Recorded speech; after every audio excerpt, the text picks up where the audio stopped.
Hello everyone, welcome to another video of programming in C. So in this video we are going to see a new concept of C which is known as an array. So before starting the array, let us see what are the topics which we are going to cover in this particular video. There, first we will see what is an array, the definition of array, what is it, etc. Then we will see how to declare an array. Then we will see how to initialize the array. Then we will see how to access the elements in the array. Then there are some concepts belonging to array. We will see about that. Then at last we will see an example of array. So let us start with the topic, what is an array. Okay, so consider a scenario that in your solution you need number of variables. That means those number of variables are more than 50 or 60, whatever may be. Fine. So instead of declaring individual variables, we can declare a array of that much number. Suppose we need 10 variables of same type. Let us take an example that we need 10 integer type variables in our solution. So instead of taking 10 individual variables, or instead of declaring 10 individual variables, we can declare an array of size 10. An array of size 10. So what is the fundamental idea behind the array? So array is a concept which is known as a data structure. It's a structure used in C, or used by the C programmer. Not only in C program, in every programming language there is a concept known as array. So the concept array itself is a data structure. So it's a structure, or it's a data structure that contain a certain amount of a fixed size or certain amount of sequential memory locations. That means when we declare 10, if we declare 10 different variables of same type, what will happen in memory? Those variables will stay in different locations. That means the addresses of the variables will differ. But what in case of array? In case of array, what happened? It takes a sequential memory location. That means if you take an array of size 10, that means in the memory block it will take 10 blocks or 10 addresses consecutively. Fine. So this is the here is the definition of array. Array is a kind of data structure that can store a fixed size sequential collection of elements of same type.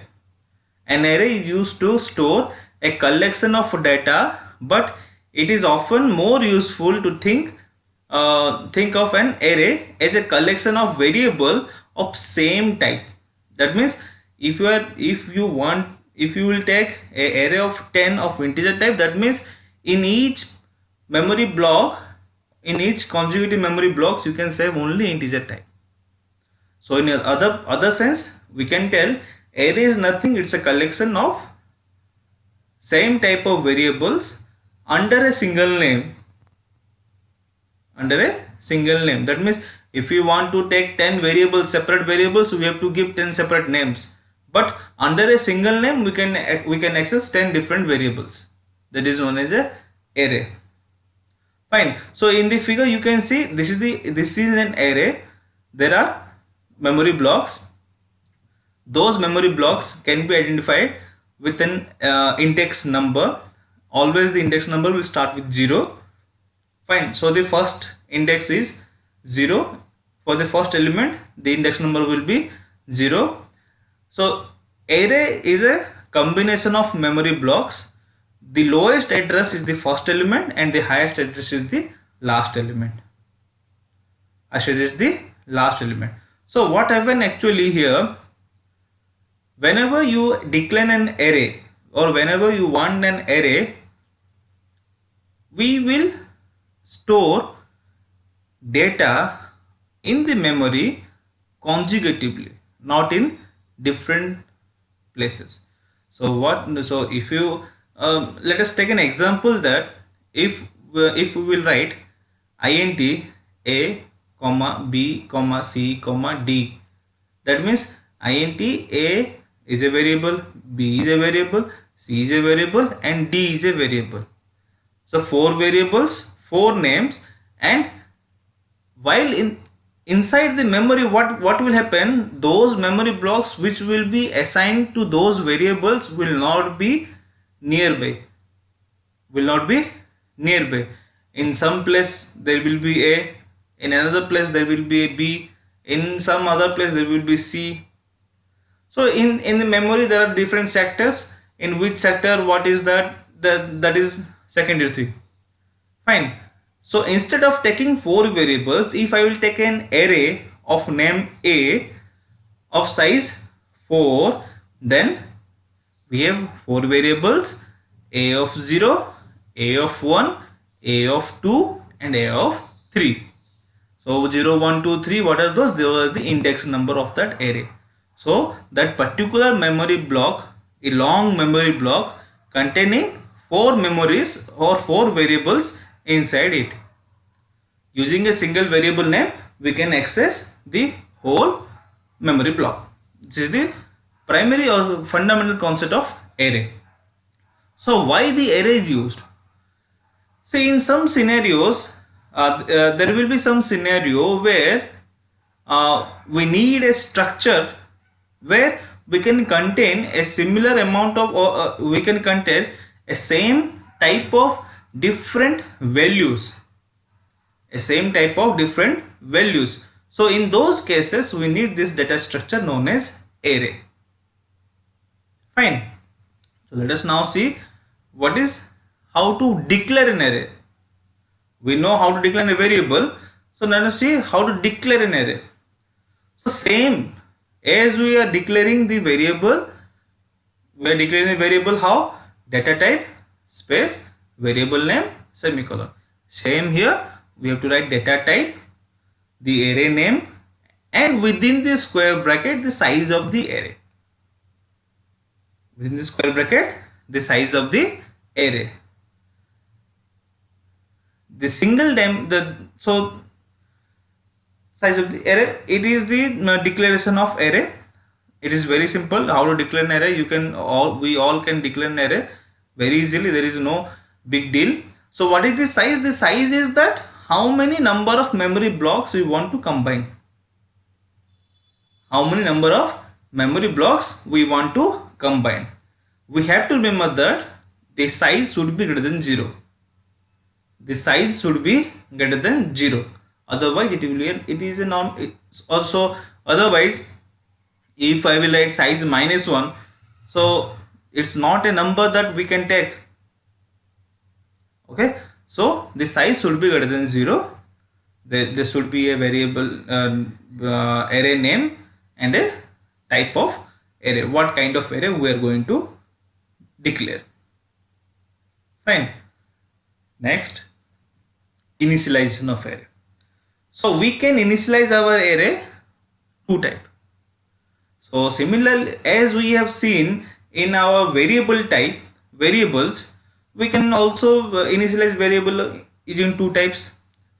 One at the time of initialization, or at the time of declaration, or after the declaration. Similarly, the array can also be initialized, or the data can be given to array, or data can be stored inside the array 2 types. First, at the time of declaration. Second, after the declaration. So here you can see this int age of 5. So age is my array name. So you can see here it is the array name is age and 5. That means I have 5 memory blocks, consecutive memory blocks in the array. That means I can contain 5 number of integer values in my array.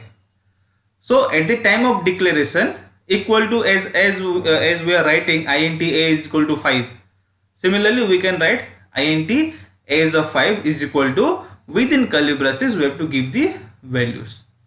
What are the values which we are going to store inside the array, or else as in case of variable, using scanf statement we are giving the data to the variable. So in which case where the user will give data to the variable. Similarly, if the user will give the values to the array, we can give those values using scanf. So how to write this scanf? As we have consecutive memory blocks, to give the values from the user to the array, we need a loop. Basically we will use for loop, because as I already told you, using for loop is very easy. If you understand the for loop, you will always use for loop. Fine. So int as of 5 is declared. After that there is a variable n which will indicate the index number.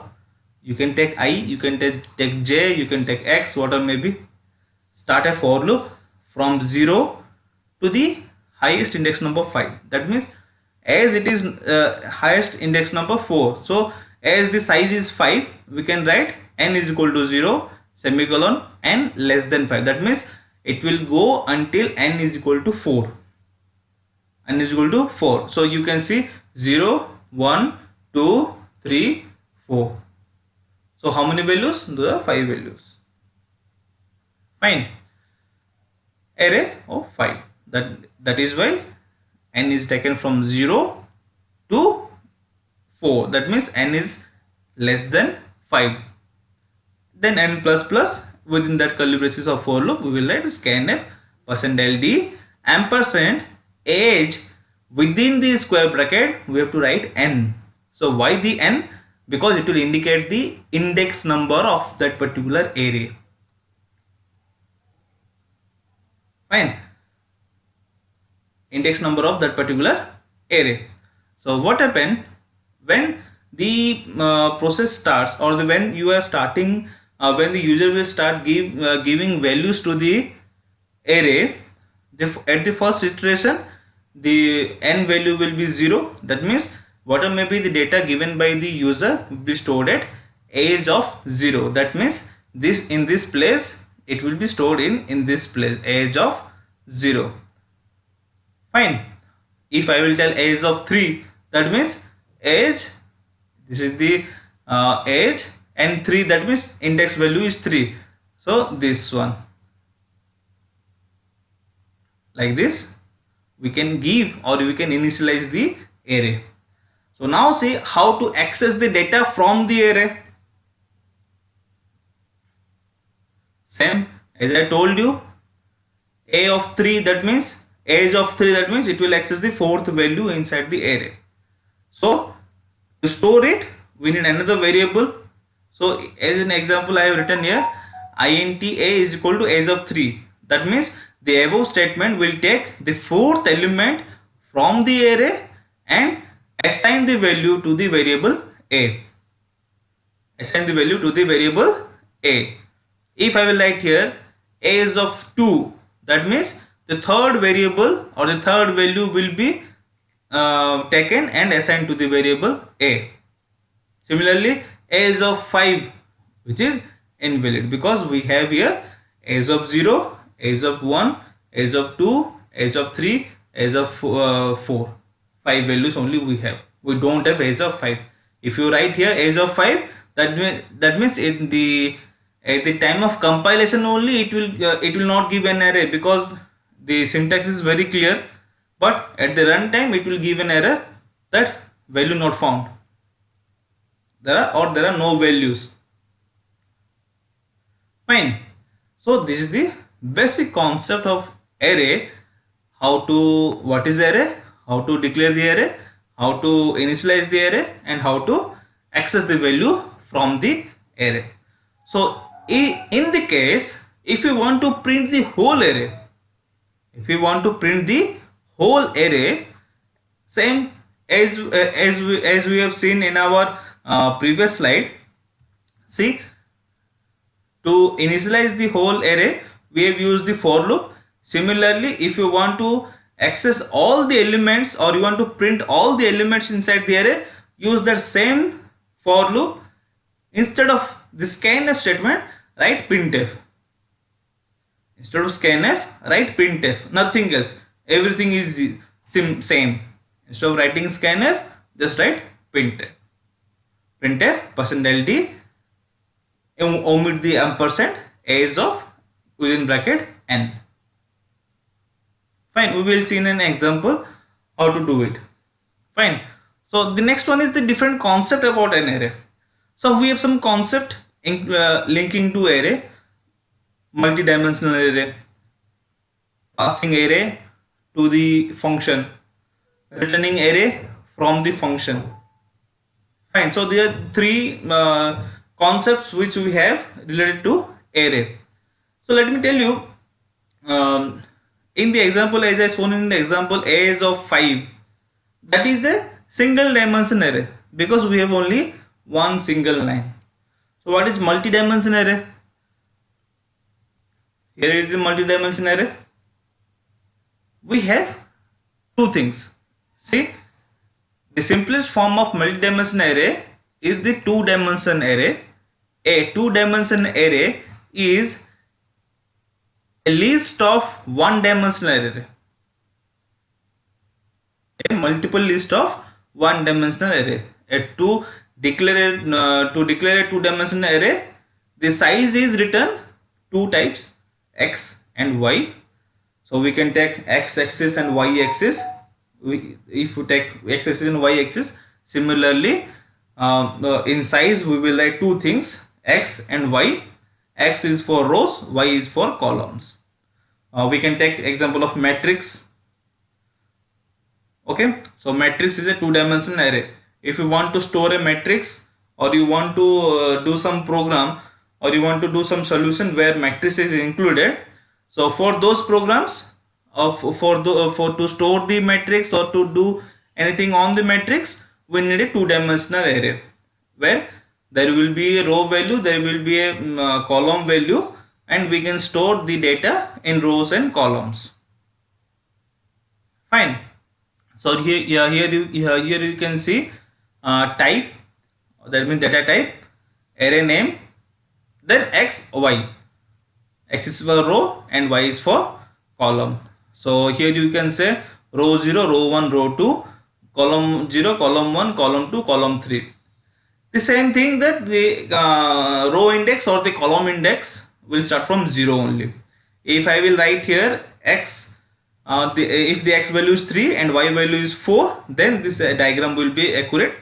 The row 0, 1, 2, column 0, 1, 2, 3. Fine. So as in single dimension array or one dimension array, to access a element within the array, we write a is of, or if the array name is a of, within bracket we are writing 3, 4, whatever may be, to access that element. Similarly, in two-dimensional array, we have to write two values. We have to write the row index and column index to access a particular element. See, here you can see a of 0, 0. That is the first element value is a of 0, 0. Second element is a of 0, 1. Third is a of 0, 2. Fourth is a of 0, 4. Again a of 1, 0. A of 1, 1. A of 2, 1, 1, 2. Then a of 1, 3. Similarly a of 2, 0, 2, 1, 2, 2, 2, 3. Fine. So here you can see, to initialize, as we are initializing the single dimension array at the time of declaration, we can do it.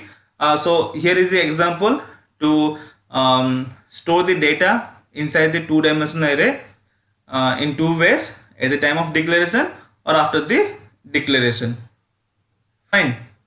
So at the time of declaration, if you are giving, you have to give data to store in row wise. In which row, what are the data you want to store, you have to give row wise. First row, second row, third row. Fine.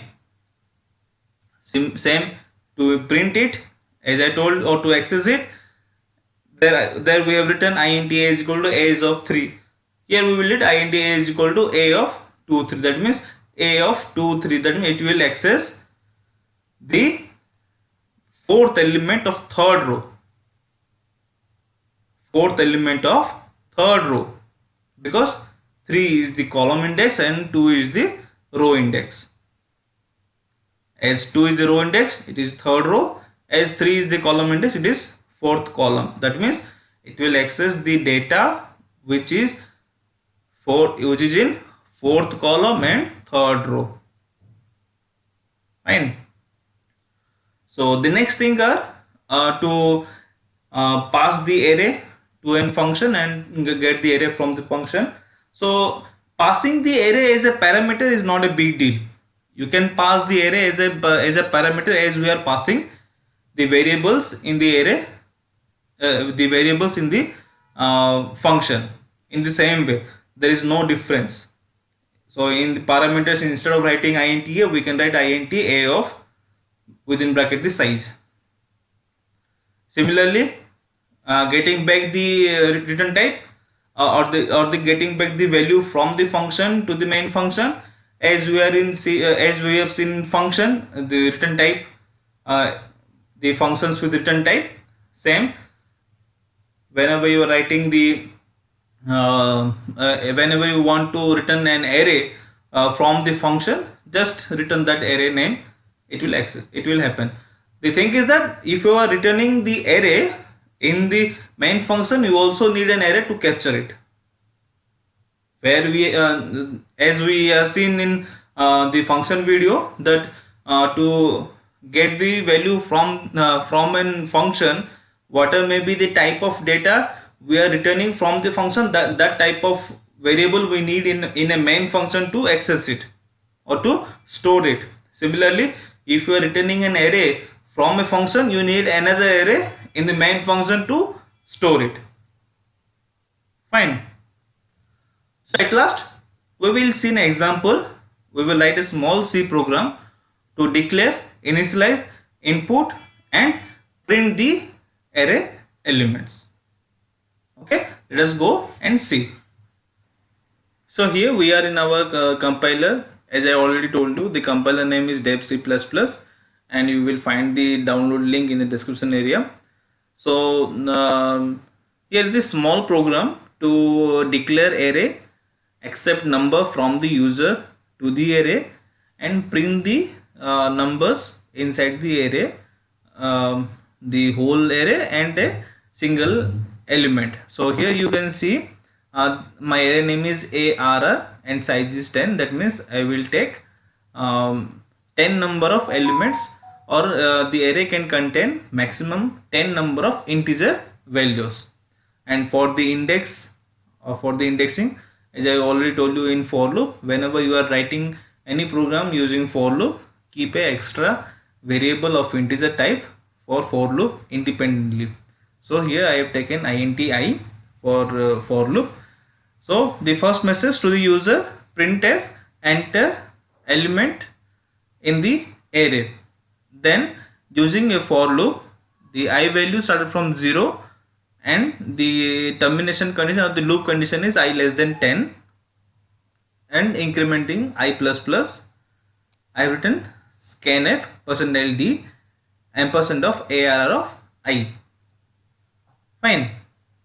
Then the elements in the array, after giving all the elements to the array, I will print all the elements in my array.